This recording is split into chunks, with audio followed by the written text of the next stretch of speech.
polusi yang tinggi, yang menghambat perjalanan kendaraan lain, ya, karena kendaraannya sudah tidak layak ya, fungsi dan tidak layak berkendaraan atau tidak layak dikendarai, ya itu kan juga persoalan-persoalan yang berbeda kalau kita kaitkan dengan kendaraan yang layak beroperasi.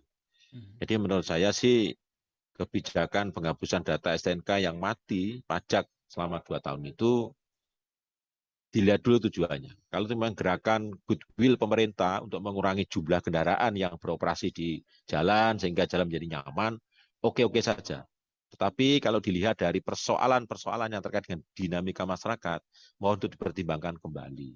Itu. Dipertimbangkan kembali. Artinya bahwa jangan ditetapkan kendaraan bodong gitu. Kalau ditetapkan kendaraan bodong itu kan pemerintah juga harus tahu bagaimana solusinya kendaraan bodong ini gitu. Ya kalau saya sih lebih baik dibekukan sementara STNK-nya. Silakan nanti datang ke kantor polisi untuk menyelesaikannya. Tuh. Nah, tentu diberikan relaksasi lah. Kalau sampai lebih 2 tahun, 10 tahun belum bayar, ya apa harus bayar 10 tahun kan? Artinya relaksasi itu juga. Karena pemerintah itu kan sifatnya membina ya. Bukan pemerintah itu membasmi loh. Pemerintah itu punya fungsi membina. Ya, membina warganya, membina warga negaranya, bukan membasmi. Masa gara-gara seperti ini lalu dibasmi kan enggak. Jadi ini yang sebenarnya harus dikedepankan. Baik. Begitu. Ya, Prof, kalau tadi ada menyampaikan bahwasanya kadang orang kan belum membayar pajak atau tidak membayar pajak kan mungkin ada banyak faktor ya seperti itu. Nah, Ya. kalau kita lihat dari aturan pembayaran pajak, ini kan salah satu untuk pajak tahunnya kan harus membawa STNK asli, kemudian harus membawa KTP yang sesuai dengan STNK. Nah, ini kalau kita melihat permasalahan yang sering terjadi di masyarakat, ini kan banyak yang membeli motor bekas atau kendaraan bekas dengan STNK-nya pasti belum dibalik nama seperti itu. Nah, kalau dari itu saja, Prof, apakah ini sebetulnya sudah matang aturannya? Kalau kita melihat kalau mengurus langsung tidak bisa, kalau beda KTP seperti itu, tapi ketika mohon maaf nih memberikan jasa kepada calo toh juga bisa diurus. Ini pandangannya seperti apa, Prof Agus? Yang perlu ditegakkan itu sebenarnya begini, kalau pemilikan kendaraan itu yang perlu ditegakkan adalah bahwa STNK dan KTP asli itu harus ada. Itu saya setuju. Masyarakat sangat mendukung karena ini mendidik kepada pendewasaan pada kejujuran. Gitu ya. Jadi itu kami dari masyarakat transportasi Indonesia sangat mendukung bahwa tidak ada kendaraan dan KTP aslinya itu nggak sama, itu nggak kita inginkan. Itu pasti harus kita dukung. Oke, pertama. Yang kedua, masalah calo. Calo itu yang bagaimana? Misalnya begini, kalau calo itu tidak mendidik, ya unsurnya tidak mendidik, ya harus kita berantas, tidak mendidik. Artinya gini, antara kendaraan dengan KTP-nya, misalnya KTP-nya itu KTP yang tidak asli gitu ya. Tidak asli, barangnya tidak asli, ya tidak mendidik. Tetapi sekarang kan sudah NIK, Mas. NIK itu kan sudah modern toh.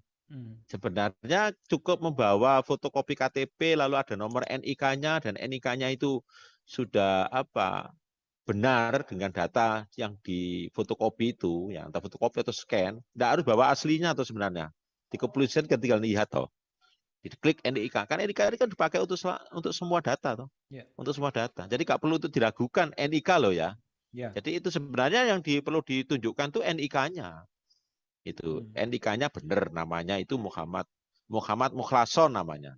Dan NIK-nya sama, ya sudah. Tuh. Di KTP-nya itu walaupun fotokopi tapi benar satu. Jadi nggak perlu. Cuma apakah perlu keafdolannya harus dibawa asli dan sebagainya? Menurut saya sih kok ya perlu direlaksasi ya, karena kita juga mendidik digitalisasi ya. Digitalisasi itu kan perlu dididik pada masyarakat. Jadi NIK itu adalah sumber segalanya. Sudah, itu saja yang kita pakai. Nah, sekarang kalau calo-calo ini kan sebenarnya hanya membantu bagaimana proses itu menjadi cepat kan itu, karena orang sibuk tidak bisa ngurus dan sebagainya. Lalu calo yang uruskan, hanya saja memang calo itu kebablasan ya, kebablasan. Tapi karena memang aturannya harus membawa barang bukti itu harus asli, ya calo bermain jadinya. Tapi kalau misalkan diperlunak bahwa nanti dengan NIK sudah cukup, tidak ada calo lagi menurut saya. Untuk apa pakai calo-caloan? Tidak perlu. Dan kalau perlu nanti pengurusan STNK itu ke depan sudah menggunakan digitalisasi. Jadi bisa di-print gitu loh, di-print dimanapun keluar. Nggak harus di kantor kepolisian. Yang penting kejujurannya kita bayar. Baik, Prof. Kalau misalkan berbicara mengenai STNK ini kan mungkin beberapa masyarakat terutama di kalangan bawah ini terbentur oleh biaya balik nama seperti itu. Lah, kalau registrasi kendaraan bermotor di Indonesia kemudian sistem balik namanya ini menurut Prof. Agus apakah ini sudah efisien, sudah efektif atau masih terlalu tinggi biaya dan juga sistemnya masih belum simpel? Menurut saya sistemnya tidak simpel. Sistemnya berbelit-belit. Ya, orang harus antri, kemudian waktunya dibatasi, jadi tidak bisa anytime, anywhere. Ke depan kita harus mendidik masyarakat, ya masyarakat society 5.0 dengan industri teknologi 4.0 yang digembor-gemborkan itu. Ya kan sekarang kita sedang lagi menggembor-gemborkan kan. Kita harus menuju industri teknologi 4.0 dan society 5.0. Tetapi kita masih mendidik rakyatnya itu dengan cara sampel yang sangat berbelit-belit gitu. Harus antri, nunggu dari pagi, dan 10 tutup ya, dan sebagainya dan sebagainya. Itu sangat tidak mendidik sebenarnya. Gitu. Sangat tidak mendidik. Apa sih? Itu memberikan peluang bagi calo. Sebenarnya calo itu diciptakan peluang-peluang seperti itu. Kalau sudah modelnya sekarang digitalisasi semuanya, tidak ada masalah kok.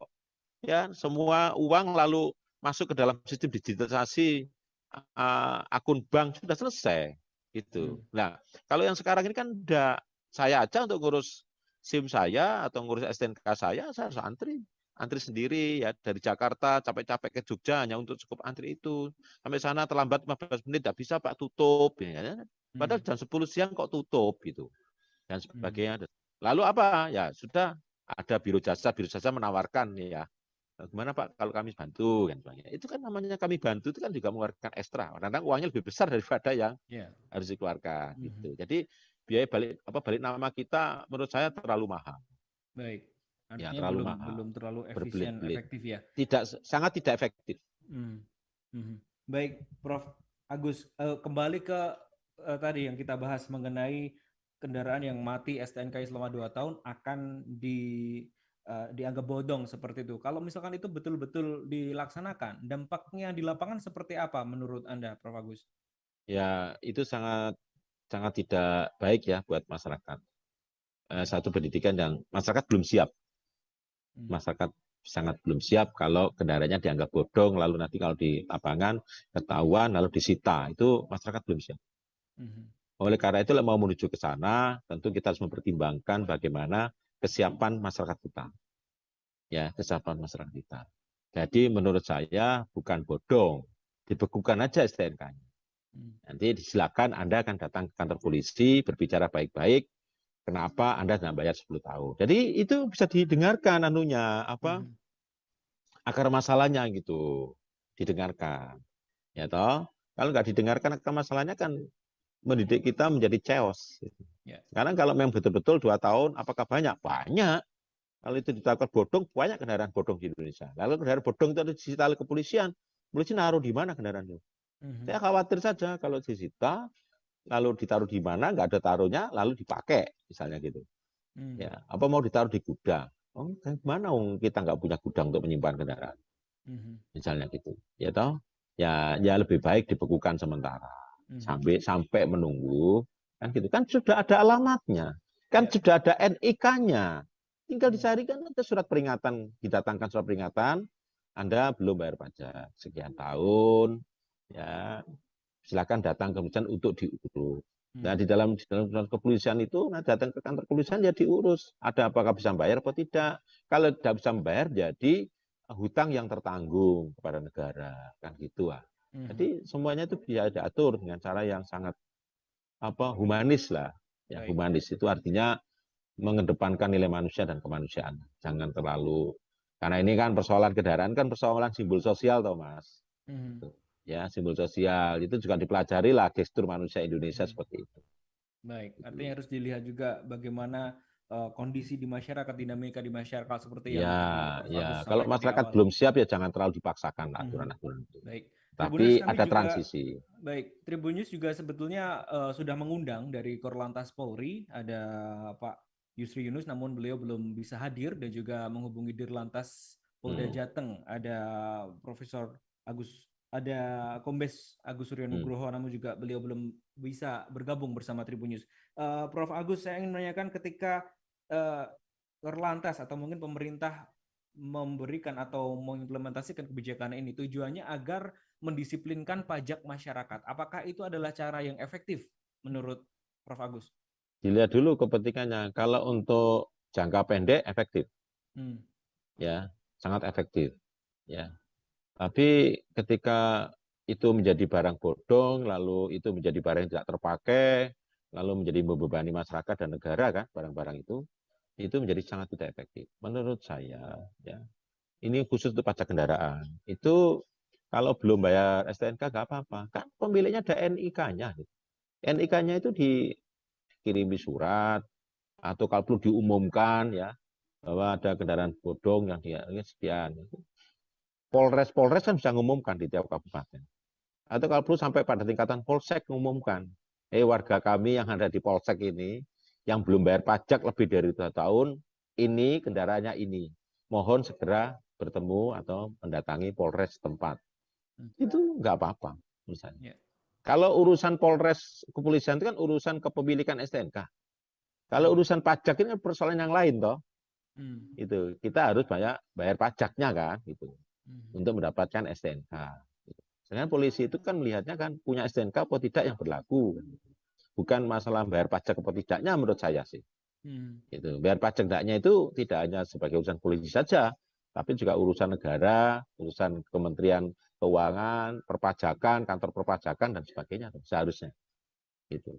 Jadi harus dipisah-pisahkan bahwa STNK itu wajib bagi kendaraan untuk dikendarakan, gitu. Tapi kalau untuk mendapatkan STNK perlu pajak. Lah pajak itu yang ngoyak-ngoyak bukan polisinya sebenarnya. Polisi itu hanya ngoyak-ngoyak STNK-nya. Tapi kan harus kaitannya dengan pajak gitu. Nah, sekarang kalau untuk menelusuri NIK dasar. Jadi sederhana itu menurut saya sih ya. Jadi nggak terlalu berbelit-belit. Apalagi ini pemerintah juga mewacanakan era satu data itu ya, Prof. Agus ya. Iya. Harus dimaksimalkan NIK-nya. Iya. Jadi nanti ke depan urusan STNK itu nggak perlu datang ke kantor polisi, nunggu pagi sampai siang, ya kasihan gitu loh. Ya perlu digitalisasi saja. Nanti kan kelihatan, Anda nggak bisa ngurus sekarang, Anda masih punya tunggakan 2 tahun. Kan gitu kan udah muncul di situ semua udah muncul. Itu Anda harus selesaikan ini. Nah, yang perlu dilakukan sekarang ini adalah yang sudah lebih dari 2 tahun mau diapakan ya sudahlah. Tahun ini kita berikan relaksasi semua 2 tahun, kalau lebih 2 tahun, 8 tahun belum bayar, ya sudah dianggap 2 tahun aja, misal gitu loh. Jadi biar nggak terlalu membuat chaos itu di masyarakat. Gitu. Baik, Prof. Misalkan kalau Anda sebagai pengamat transportasi di Indonesia ya, kalau melihat mungkin dalam perjalanan kemerdekaan Indonesia ke 77 tahun, ini yang menjadi fokus yang perlu segera dibenahi itu sebetulnya di bagian mananya, Prof. Agus? Apakah di birokrasinya atau seperti apa? Jadi kalau saya ya, yang perlu dibenahi itu adalah sistem pelayanannya. Sistem pelayanan yang dibangun polisi sudah sangat bagus, ya, saya akui. Tetapi artinya bagus itu gini, artinya keberadaan calo sudah sangat berkurang. Ya, pelayanan polisi dengan senyumnya itu sudah luar biasa. Tapi menyebabkan orang budaya antri, lalu orang menjadi harus standby di kantor dari pagi, datang ke kantor polisi dari pagi sampai siang, pelayanan juga sangat terbatas jamnya dan sebagainya. Itu membuat peluang ada orang yang menawarkan jasa. Kalau bahasa kasarnya calo. Jadi sebenarnya calo itu dibangun oleh sebuah sistem yang menurut saya tidak efektif. Sistem tidak efektif itu membangun ada calo. Coba kalau itu sudah bisa kita pakai laptop, pakai HP, bisa ngurus perpanjangan STNK dari laptop dan HP saja cukup. Kemudian dengan menggunakan akun banknya, dia bisa transfer ya kayak Gojek itu loh. Kayak makan Gojek, GoFood dan sebagainya. Selesai. Tidak ada itu calo-caloan, tidak ada nunggu-menunggu di kan. Bisa dilaksanakan di mana saja, anytime, anywhere. Itu yang diperbaiki.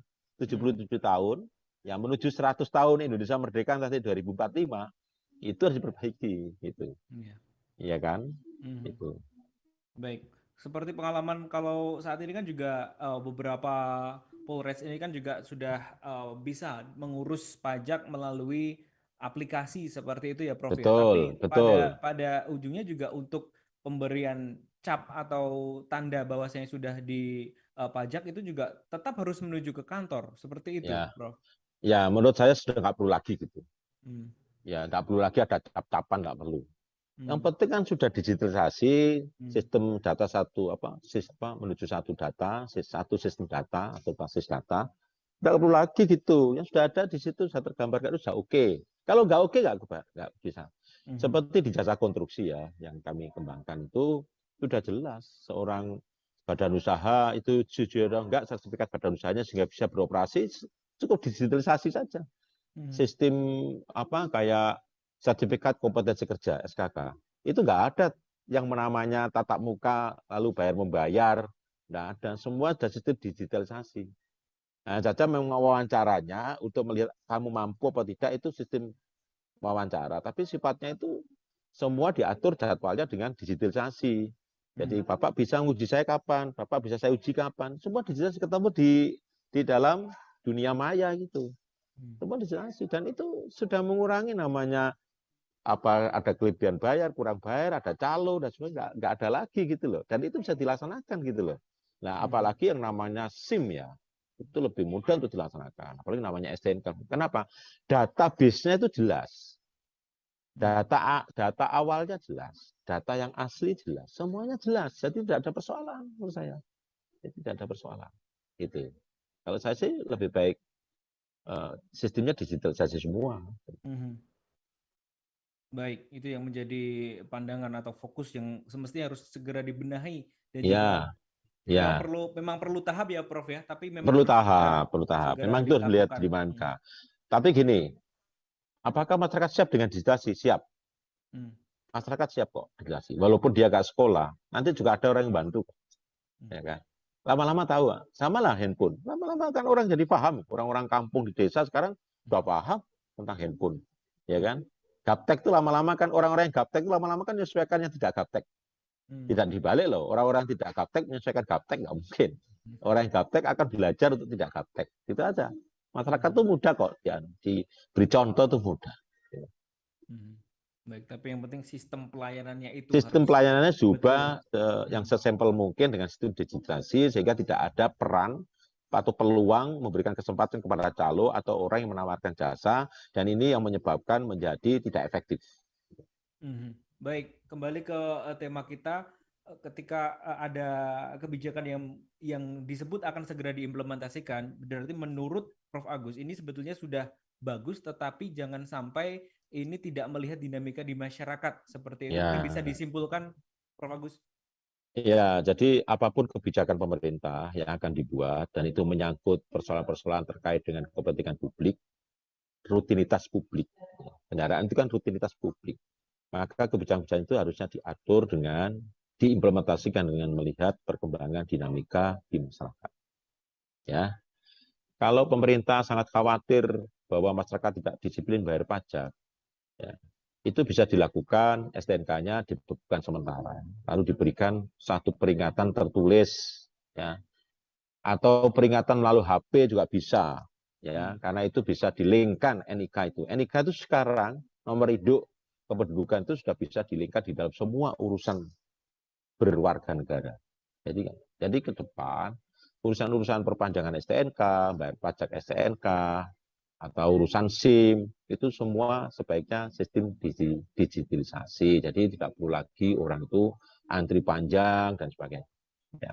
Jadi kuncinya adalah mendidik masyarakat itu, digitalisasi STNK itu justru akan membawa mendidik masyarakat lebih dewasa. Jangan-jangan orang malas bayar pajak STNK itu karena antrinya begitu rumit, jelimet, ya sudahlah nggak usah bayar sekalian, nunggu pemutihan sekian tahun, barangkali gitu. Gitu. Baik, artinya kalau undang-undangnya mungkin tidak perlu direvisi, tapi bagaimana pelaksanaan aturan pelaksanaannya itu ya, Prof, yang harus jadi perhatian Iya, ya. ya, ya dianukanlah, disesuaikan dengan dinamika. Baik, terima kasih Prof. Agus Taufik Mulyono, Ketua Umum Masyarakat Transportasi Indonesia atas waktu yang diberikan. Terima kasih Prof. Ya, Selamat terima melanjutkan kasih kembali. aktivitas. Ya, tambahkan. Baik, Ya, demikian Tribuners ya, perbincangan dalam assalamualaikum. Waalaikumsalam warahmatullahi wabarakatuh. Perbincangan dalam program Panggung Demokrasi. Sekali lagi Tribun News juga sebelumnya sudah mengundang ya Korlantas Polri dan juga Dirlantas Polda Jateng, namun belum bisa hadir dalam program Dialog Panggung Demokrasi edisi hari ini. Jangan lewatkan program Panggung Demokrasi Tribun News setiap hari Rabu pukul 15.00 waktu Indonesia Barat hanya di YouTube Tribun News. Saya Gilang Putranto, terima kasih atas perhatian Anda. Selamat sore, wassalamualaikum warahmatullahi wabarakatuh. Waalaikumsalam. Saya izin pamit ya.